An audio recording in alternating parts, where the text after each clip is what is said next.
Apparently, Israel has struck an inactive nuclear reactor, dozens of other targets as well. Again, the information coming from the IDF, so you can filter that through whatever you want. I mean, it's been pre-filtered, as I guess I'm saying, through the IDF, and you can take from it what you want. But the aerial attacks back and forth have been pretty furious. I mean, I saw the video of a hospital that was in ruins, really, after it was hit by an Iranian missile. So this seventh day of conflict there is producing pretty big destruction on both sides. I wanted to get into a couple of, there it is, Albert showing it to you now. That's the destruction of that hospital. And it's interesting because I'll say one thing about this incident. The hospital apparently had been pre-evacuated, or people had gone down into the parking garages below the hospital, and as a result, no one was killed. I mention that because had the hospital sustained that kind of damage and there had been fatalities, I think it would have been a much different story today.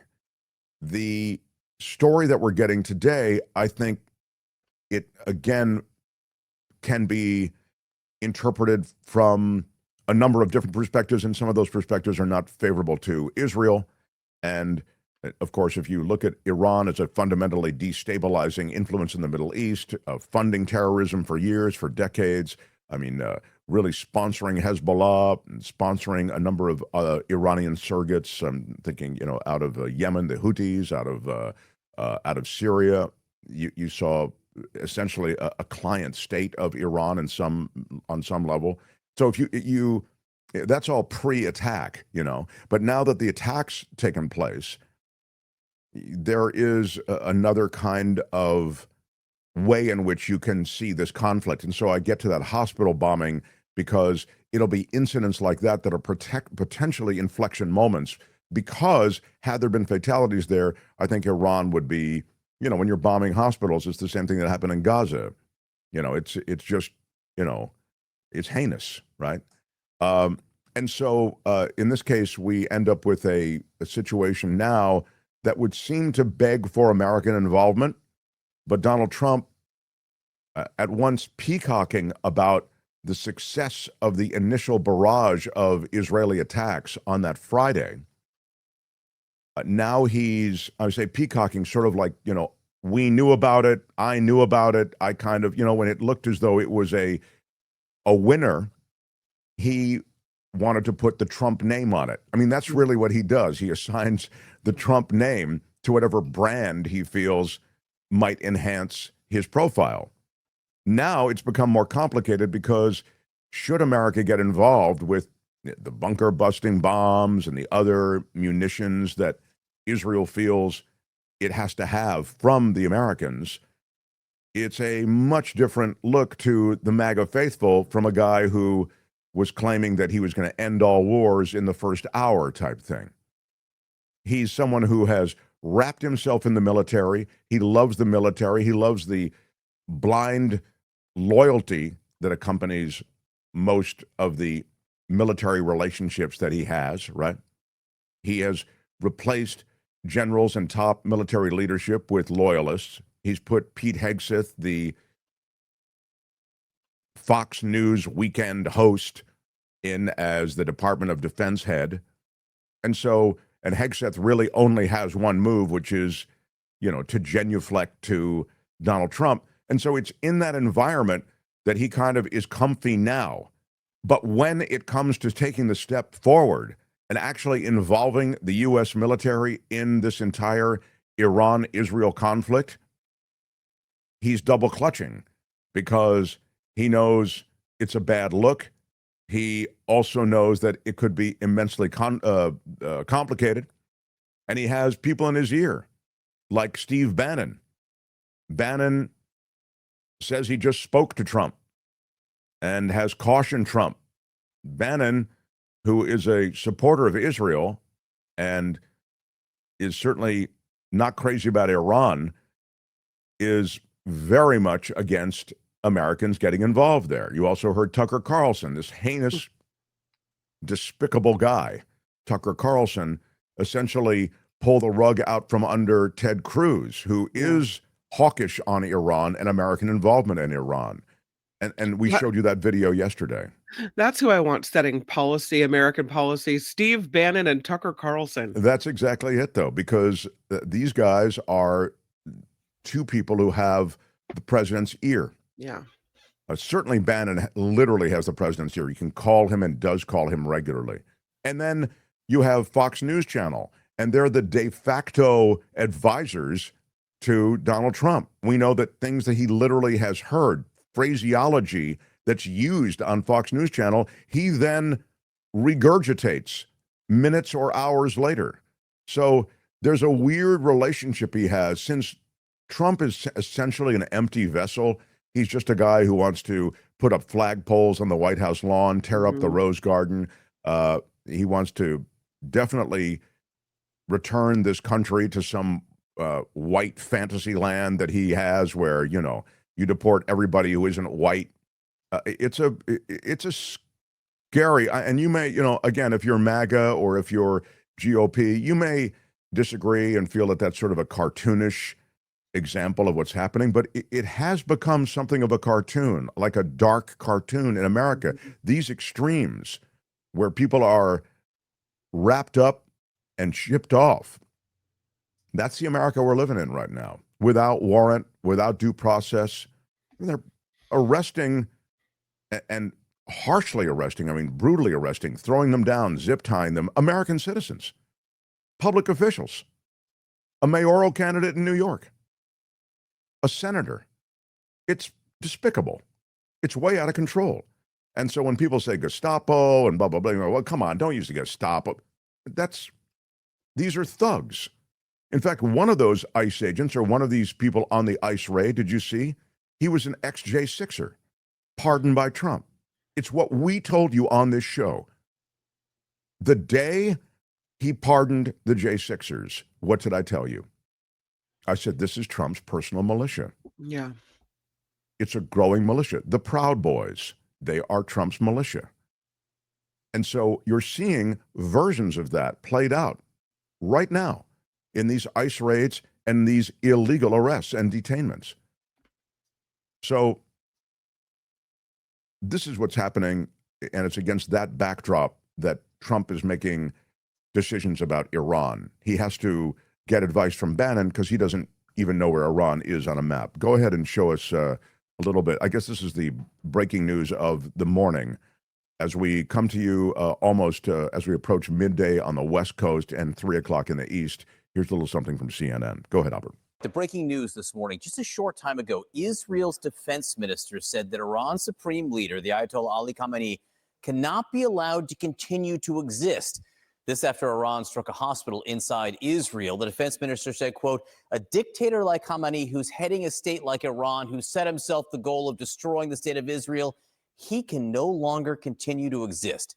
With us now, the former Assistant Secretary of State for Political Military Affairs, retired Army Brigadier General Mark Kimmett. General, great to see you. This is the Ayatollah right here. This is the most explicit language we've heard from a senior Israeli official calling really for the ouster, calling for essentially regime change here. What significance do you read into that statement, and how would that change the type of military operation we're seeing?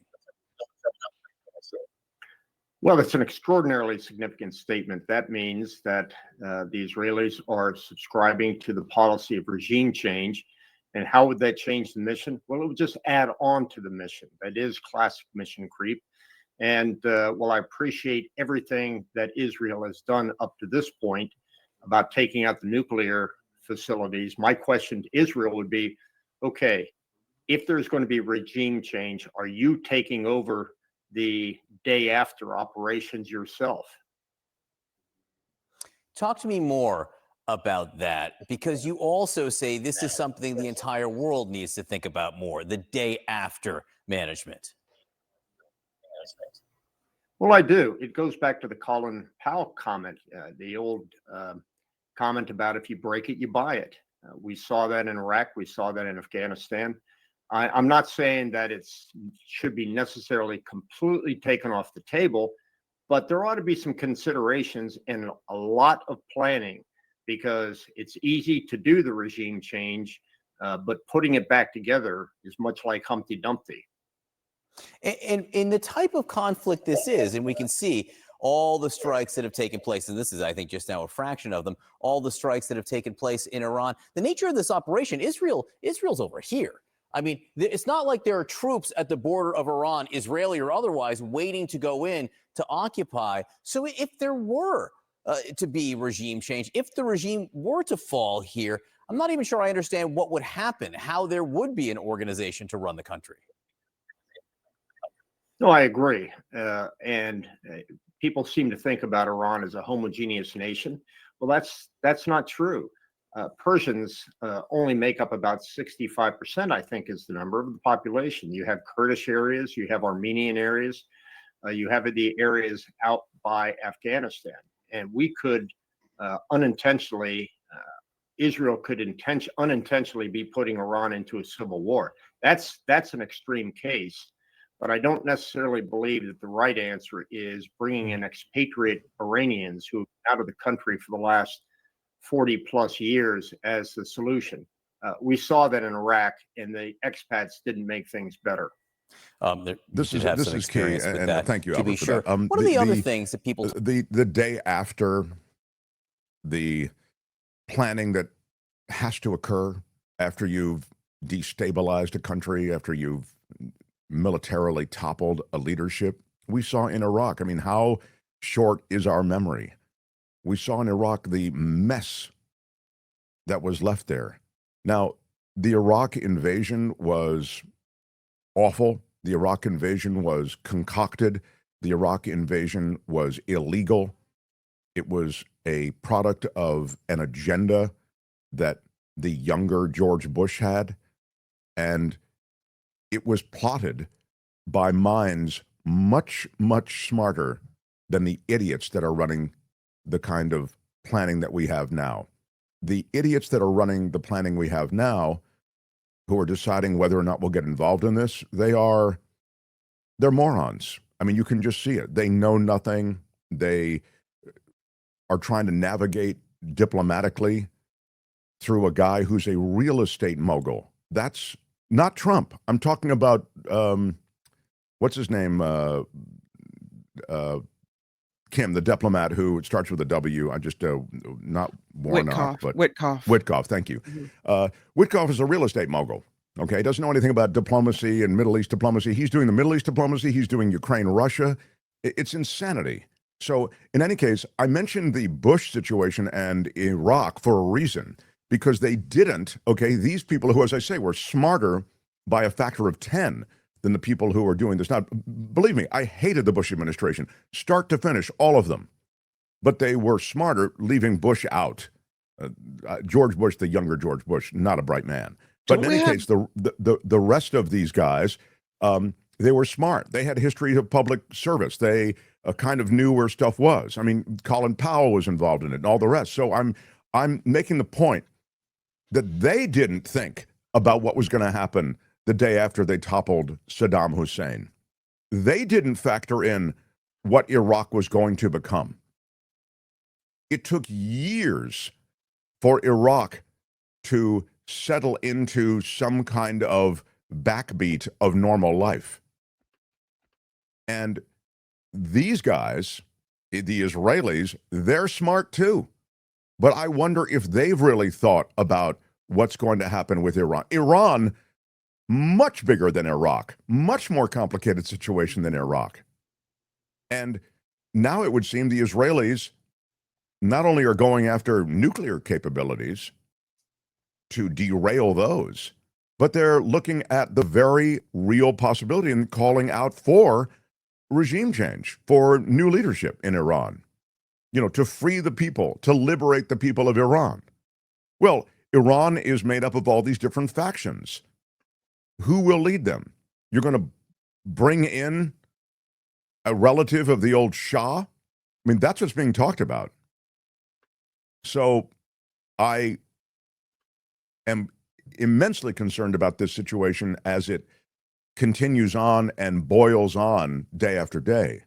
But I think even as Iranian leadership is definitely endangered, the days after they're gone become incredibly problematic for the rest of the world. There's no guarantee that the leadership that's going to ascend to power will be in any way better or more positively positioned toward the rest of the world and the West than the guys in charge, than the mullahs who are running the place. It's a real dangerous situation, and I just would love to see that danger reflected in the kind of contemplation that our administration is doing about whether to get involved in this thing, and just how to engage with the Israelis on what's going to happen, assuming you can prevail in this situation. And all we're getting, the only contemplation, the only thinking, the only reflection, the only strategic analysis that is really going on is that from Donald Trump. And he's just thinking, does this help my brand to be involved with this or not? It would help my brand on Friday, but now I think it might be problematic to my brand because the MAGA faithful don't support it. So you see in his mind the tug of war going on with the question as to whether or not to get involved. Do you think the United States should be involved? I would prefer that we not be involved. I mean, you could argue that we're already involved. We support the Israelis. We support them with arms. We support them with money. There's a lot of American arms and money in the Middle East, too. It goes to Egypt. It goes to the Saudis. So it's not just the Israelis. I know it's fashionable to talk about how the Israelis just get, Christmas presents every week from, or Hanukkah presents every week from America. But those same gifts are going out to a lot of the countries in the region. I'd like to see America stay clear of it. Yeah, I really would. So anyway, this is a to be continued for sure. As I say, we'll follow developments, and if anything happens today on it, obviously we'll break in with it. But it's an hour-to-hour type thing, and it would appear that on some level, Israel has achieved a kind of military dominance in the same way, though you could say the Russians have military dominance over Ukraine, but this is still a war that's ground on in Ukraine for 3 years, right? And it could happen, I don't know about it 3 years, but it's definitely a situation that could continue messy for a long time ahead. Israel seems committed to more than just going after the nukes. The Mark Thompson Show. Quickly, a check of the chat. Chaplain Fred, who is rapidly ascending to Hall of Fame status in our chat. He says, hi, Mark, Kim, and Albert. Mark forgot to bring the king ring. I guess no kissing Mark's king ring. I am emancipating from you today, Mark. Please take it easy on me today, Mark. Well, I'm a benevolent dictator, everyone. I mean, everyone should know this. So I take it easy on you. Chaplain Fred, you're a champ. We love you. Proud Boys, Rich says, sounds like a gay group band. Yeah, it does. I'd love that band. The Proud Boys. The actual Proud Boys, though, I really wish they would... Look, they arrested the leadership of the Proud Boys, and the president and my Lord and Savior, Donald Trump, he emancipated them. He gave them a full pardon.